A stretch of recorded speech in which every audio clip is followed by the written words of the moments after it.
There was almost nothing left in Diego's bank accounts. He died in poverty. Everything was wasted, mostly because of the drugs. Most of the cash was simply stolen to empty Diego's pockets. These people just had to ask him about something and he gave it to them, said Argentine journalist Luis Ventura on the air of the TV show Fantino a la Tarde.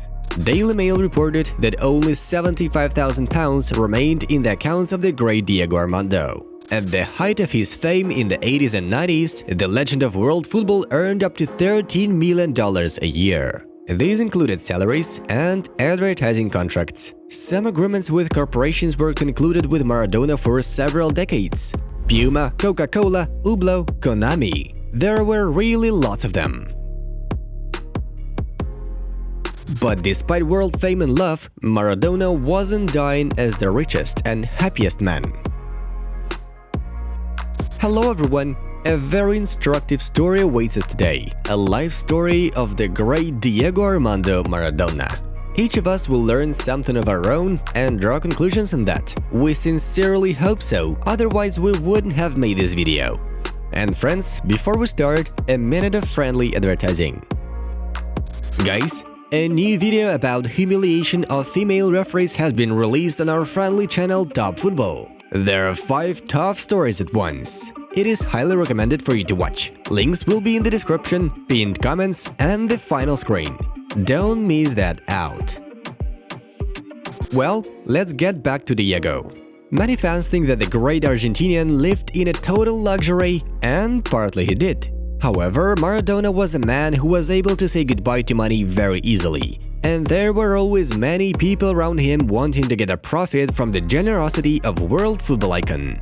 He was living beyond his means and was very generous. If you want to know where Diego's money ended up, talk to the people who surrounded him and used him. Maradona never had more than 100 euros in his wallet, said lawyer Angelo Pisani, who was close to Maradona. Angelo helped Diego with the tax prosecution of the Italian authorities. Friends of friends, many different doctors, managers, consultants, and some con men, it was they who surrounded the great striker in the last years of his life. Oscar Ruggeri, the 1986 world champion, and Fernando Signorini, the former fitness coach of Maradona, argue that calls to Diego were filtered and often blocked by the surroundings. Maradona's lawyer, Matias Morla, is considered to be the main person here. Diego's daughters, Dalma and Giannina, call him the prison warden of their father. After the death of the great footballer, a real hunt on his inheritance began. Diego had one wife, Claudia Villafane, and several girls with whom the ex-footballer had stormy romances. Veronica Ojeda, Christian Sinagra, Valeria Sabalain, Tatiana Garat, Adriana Brodsky, Loredana Berte, Heather Parisi, and Rocio Oliva. In addition to the wife, up to 8 children can claim the inheritance at once. Besides official daughters Dalma and Giannina, Maradona has at least 3 illegitimate children: Diego Jr., Yana, and Diego Fernando. In Cuba, Diego is believed to have 3 other illegitimate children: Joana, Lou, and Javierito. Giannina even joked about the football team. "Come on, Dad, 3 more and there will be a football team. You can do it." Diego was always alone. People thought only of Maradona. Diego stopped being Diego when he was 17 years old. It was very difficult to deal with him as a person because he was fragile, full of uncertainty, humble, and good-natured. I have 20 years of great memories. Lately, he was allowed himself to relax, physically and mentally. I think he was tired and allowed himself to pass away. He didn't want to live anymore. The family chaos surrounding Diego meant that he never had real peace at all. Even now, when he passed away, they still rip each other's hair out. At least now he can be with those he loved the most, with his mother and father. Diego can be calm now, said Diego Maradona's manager and friend Stefano Cecchi in an interview with Football Italia.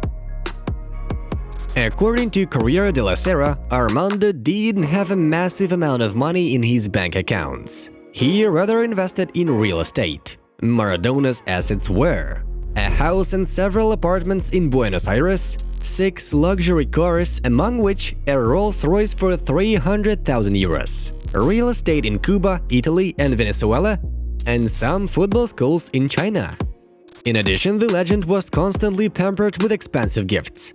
For example, in July of 2018, Diego received gorgeous gifts from Dinamo Brest: a Junta Overcomer amphibious truck, a diamond ring for 300,000 euros, and a contract for £15 million a year for agreeing to be honorary president of the club.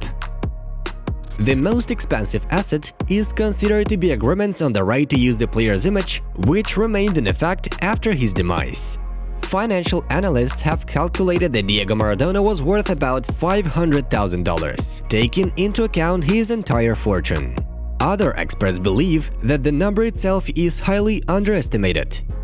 Maradona has managed to write his last will and testament. According to TNT Sports, Diego's last will turned out to be very unusual. Maradona wrote that he should have been embalmed and put on display to fans after his passing. The Maradona's family found it out only after his passing, and they simply refused to fulfill the whim of their father noted in the will. We hope this video has brought a little more clarity for you on the life of Diego Maradona, and each of you made your own proper conclusions. It was Inside Football. We watch football from a different angle. Have a nice one, and see you in a bit.